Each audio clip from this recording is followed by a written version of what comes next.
So, now we will do the opposite. I will pose questions to Judy in Greek, and Judy will answer in English. Judy's presentation is shorter. It's much shorter. Much shorter.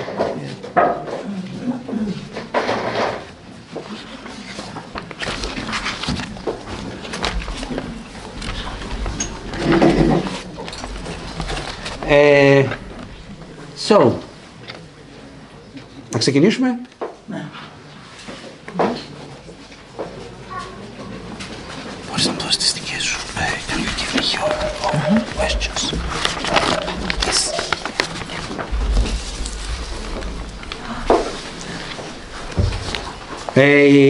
Η παρουσίαση της Judy έχει να κάνει με τον Gendlin, τον Rogers, την πνευματικότητα και αυτό που η Judy ονομάζει η πηγή της ζωής.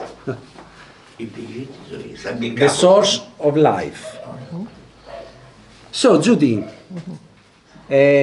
μπορείς να μας πεις κάποια πράγματα σχετικά με το παρελθόν σου ως εκπαιδεύτρια και ως θεραπεύτρια και για το πώς από εκεί γεννήθηκε η αντίληψή σου ότι υπάρχει μια πνευματική διάσταση στις ζωές μας.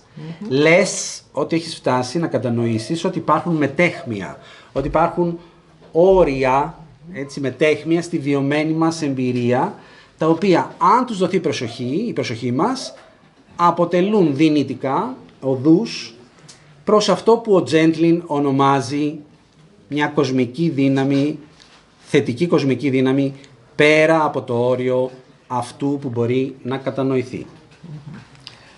So, I was trained in a course where we always understood that the spiritual dimension was part of life. And so this has been part of my life as a therapist, and it's also coloured my whole ordinary life as well. So this is something that I've carried with me for a long time, and what I'm going to do in this short, very, very short presentation is to say something about the work of Carl Rogers, whose theory I originally trained in, and also more about the work of Eugene Gendlin, and in particular Gendlin's stance on spirituality. It's quite simple and straight. I've made it as simple as I can, and I've actually given Basilikia a much bigger text where I explain things in a lot more detail, but for now this is really simple. So I was trained in this particular way, and I began with the work of Rogers, then I learnt the work of Gendlin, and when we were doing the person-centred training, we always used to be very open to the idea of, we were open to the idea of something more, not God, but something more. My trainer was a Christian, but basically we understood, and all our trainees understood, that there is more to us than this life. And in order to understand this better for myself, I began to train in Zen Buddhism, and this has also informed my understanding. And Gendlin was known in Japan, where his work is very well known as Dr. Gendlin. So there's a real, I see a real interweaving between Zen and focusing. The two come together for me very well.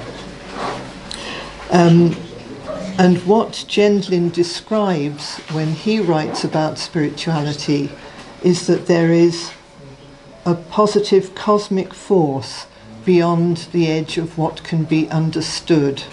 So this is really beyond our cognition, beyond our understanding. Okay? Δεύτερη ερώτηση. Γνωρίζουμε γενικά ότι η έρευνα η οποία οδήγησε στην θεωρία της πελατοκεντρικής θεραπείας, βασίστηκε σε εκατοντάδες μαγνητοφωνημένες συνεδρίες με πελάτες και πελάτισσες, με θεραπευόμενα άτομα γενικά, και ο στόχος ήταν η ανάπτυξη μιας ψυχοθεραπείας βασισμένης στην προσεκτική παρατήρηση και ανάλυση του τι είναι αποτελεσματικό, έτσι, για τα θεραπευόμενα άτομα. Judy, στη δική μου την παρουσίαση ρίξαμε μια ματιά σε κάποια στοιχεία του έργου του Gendlin. Ποια νομίζεις ότι ήταν η κύρια επιρροή του στο πώς διαμορφώθηκε η πελατοκεντρική θεραπεία εκεί γύρω στη δεκαετία του 50? Ίσως θα μπορούσες να μας διαβάσεις το απόσπασμα στο οποίο διακρίνει τα συναισθήματα, feelings, από την υπόρρητη πολυπλοκότητα, implicit intricacy. Okay. So Gendlin joined Carl Rogers and his research team in the 1950s. And what they were doing was studying how therapy actually worked. And to do this, they recorded client sessions, so it was based on direct observation. And the therapy that grew from that was known as client-centered therapy, and that is the basis for both the person-centered approach and focusing-oriented therapy. Gendlin's main contribution to these therapies was his identification of the fact that direct bodily experiencing was the key factor in therapeutic change. And I'm going to read his words about his experience in Chicago with this research team. I soon found what I came to study, the crucial role of direct experiencing beyond mere concepts. But its role was not recognized. Client-centered therapists said that they reflected feelings like sadness or anger, but I found that they mostly reflected intricate clusters. When heard exactly, something deeper would emerge from the implicit intricacy. Είναι καλύτερα τώρα που είναι Judy εδώ? Προσπαθούμε να ακούσουμε, δεν είναι εύκολο. Αλλά δεν μπορεί να... Judy, maybe even louder.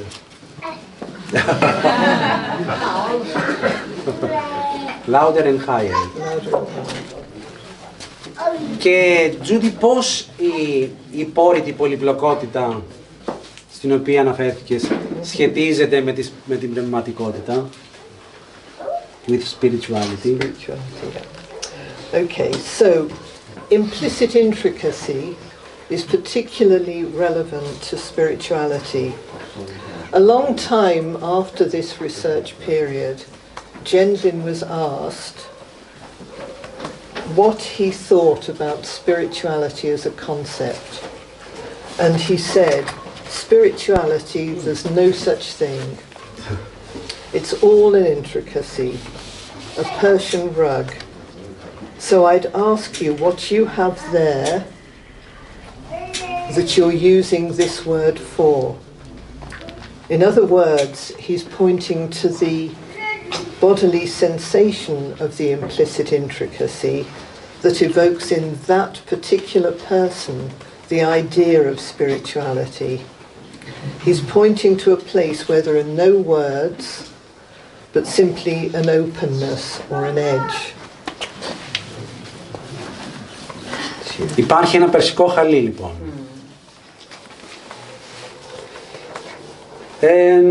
Και τι συμβαίνει με τον Carl Rogers?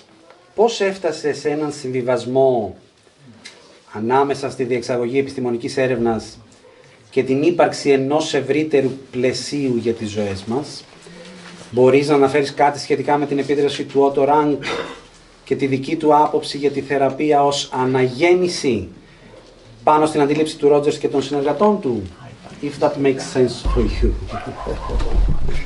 Okay, so Carl Rogers never really reconciled scientific research with his understanding of this something more.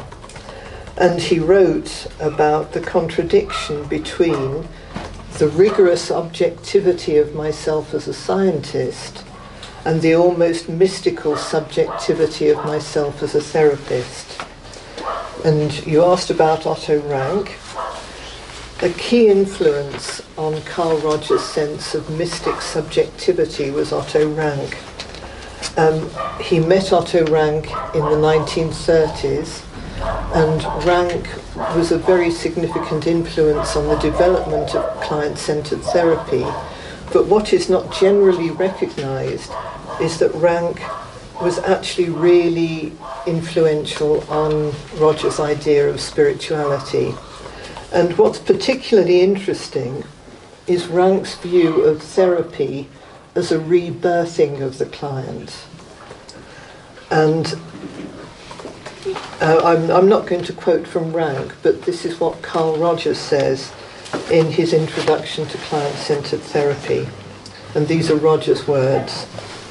I rejoice at the privilege of being a midwife to a new personality, as I stand by with awe at the emergence of a self, a person, as I see a birth process in which I have an important and facilitating part. It is about both the client and me, as we regard with wonder the potent and orderly forces which are evident in this whole experience. Forces which seem deeply rooted in the universe as a whole. Okay. Next question. Yeah. Judy, η ερευνητική συνεργασία λοιπόν Rogers και Gendlin κάποτε τελειώνει. Τι έχει να πει ο Rogers? Όλα αυτά πιθανόν να μην καταλαβαίνετε πώς σχετίζονται με τη ζωή. Περιμένετε όμως μέχρι το τέλος. Τι έχει να πει ο Rogers για την πνευματική διάσταση από εκείνο το σημείο έως να πεθάνει, μέχρι το θάνατό του? So, Carl Rogers said more about the spiritual dimension than Gendlin ever did. But actually what Gendlin says I think is better. I think it's more helpful. But I will just read a couple of the quotes from Carl Rogers, because he wrote about it quite a lot towards the end of his life, but always in a very non-dogmatic way. And I'll just read a couple of quotes. So in dialogue with Paul Tillich, he said, I feel as though I am somehow in tune with the forces in the universe, or that forces are operating through me in regard to the helping relationship. I'm going to miss out the present one. Our experiences, it is clear, involve the transcendent, the indescribable, the spiritual. I am compelled to believe that I, like many others, have underestimated the importance of this mystical spiritual dimension.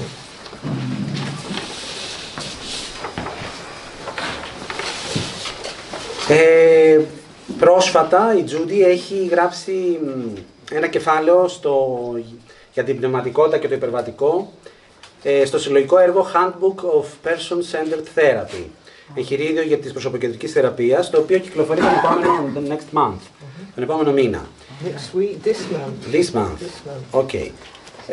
Μπορείς να μας πεις κάτι για αυτήν την εμπειρία και για το πώς νομίζεις ότι αντιμετωπίζεται γενικά το θέμα της πνευματικότητας στον κόσμο της θεραπείας σήμερα? So I was very familiar with statements like these from Carl Rogers, and when I was asked to write this chapter for the handbook, I was very shocked because some of the editors wanted me to not write about spirituality. I mean, I was asked to write about spirituality, but what they wanted me to do was to write about it in new concepts, in concepts that had been introduced into the approach, like relational depth, for example. So they wanted me to change the material. I mean, it was a strange experience. So basically, they wanted me to write a non-spiritual chapter on spirituality. bizarre. Anyway, fortunately, one of the editors agreed that I should do it as I did it, and I wrote it more or less as I wanted it to be. But it made me realise how spirituality is regarded very dismissively by some of the newer practitioners and people who control the development of the theory now. So it really feels as though the therapy that I'm familiar with is being evolved in a non-spiritual way, which I think is sad. Okay. So this next bit is about. Oh, sorry, that's your. The next bit is about Gendlin Meister Eckhart and the eternal birthing of life. Η αιώνια γεννησιμότητα της ζωής.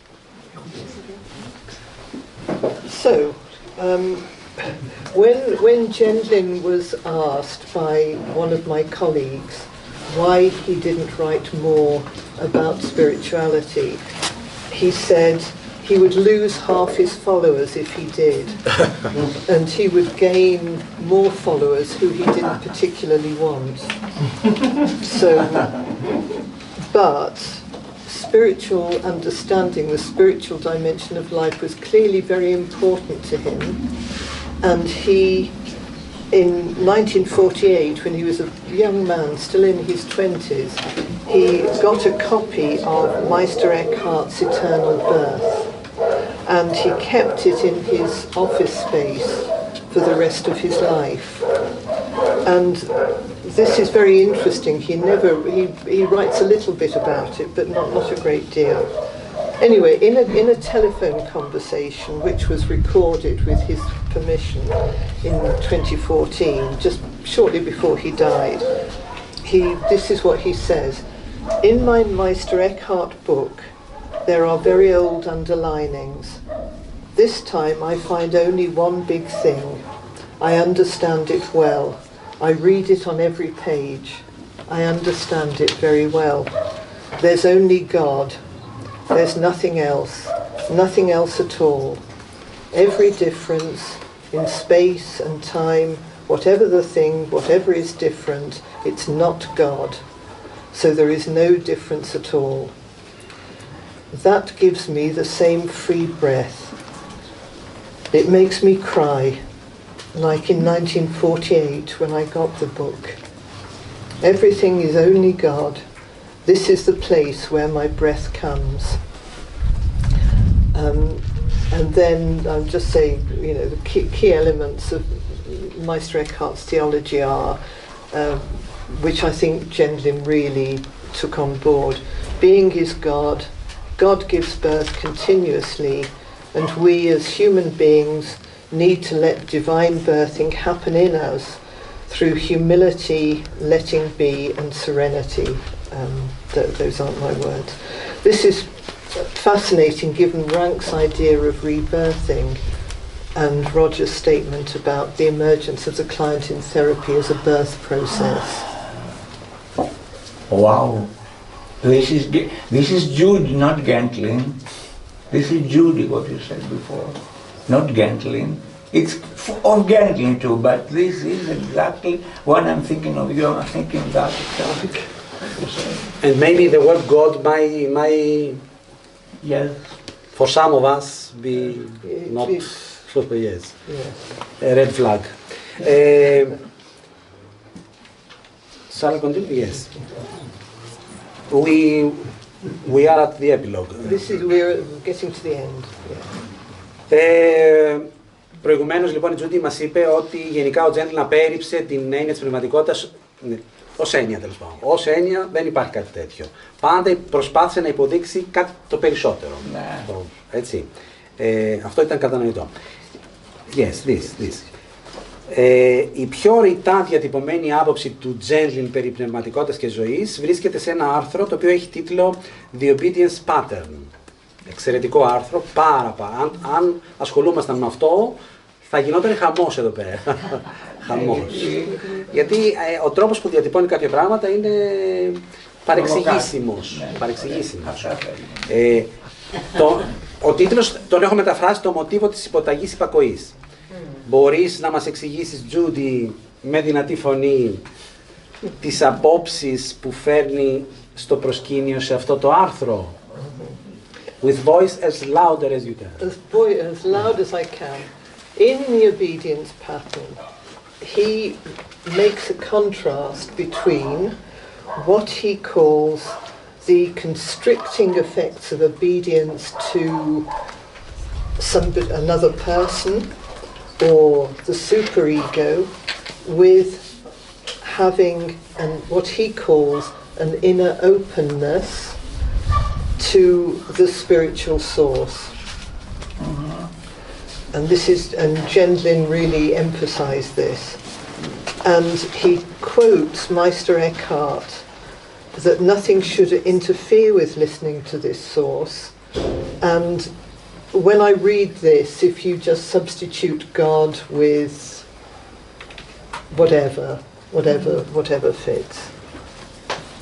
So Meister Eckhart says you should not engage in any practice that limits your freedom to wait upon God or whatever in this present moment, and to follow him into the light by which he may show you what to do and what not to do, how to be as new and free with each moment.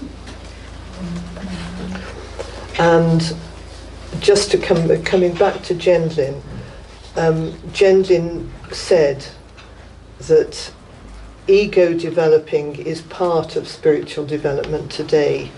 In one respect, just touching the spiritual dimension brings a perfection that is always already total. Yet we are also in need of development. We are always both. So in other words, it's, Gendlin was saying, inside you there is that to which you must point, because it's always more than you can fully know.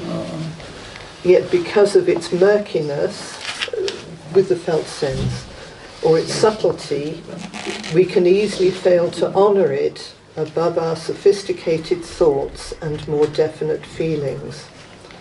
What Gendlin gives us in the obedience pattern is a roadmap for spiritual development, rooted specifically in the teachings of Meister Eckhart, avoiding turning spirituality into a concept and handing responsibility to each person for attending to their own inwardly arising steps that can exceed whatever you and I know. Those are Gendlin's words at the end. Okay, so now the conclusion.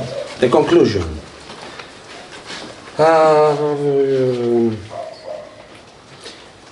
Ο Gendlin λοιπόν κάνει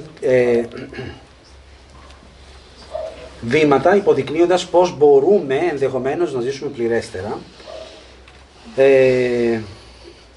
ακολουθώντας μια πορώδη κίνηση μεταξύ του εαυτού και του περισσότερου. Θα διαβάσω τώρα για σένα, θα το διαβάσω εγώ, τι γράφει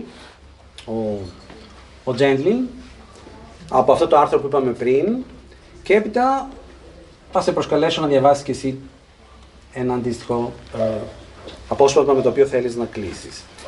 Διαβάζω λοιπόν από το Gendlin. Η υποταγή υπακοή θα μπορούσε ίσως να είναι αυτή η πορώδης κίνηση της διάκρισης μεταξύ του εαυτού και του περισσότερου. Μετά από κάποια βήματα ανάπτυξης, ό,τι έμοιαζε ως άλλο είναι τώρα επίσης μέρος μου. Και ό,τι έμοιαζε να είναι απλώς αυτό που εγώ κάνω, μπορεί να φτάσει στο σημείο να βιώνεται ως το περισσότερο που αναδύεται από μέσα μου.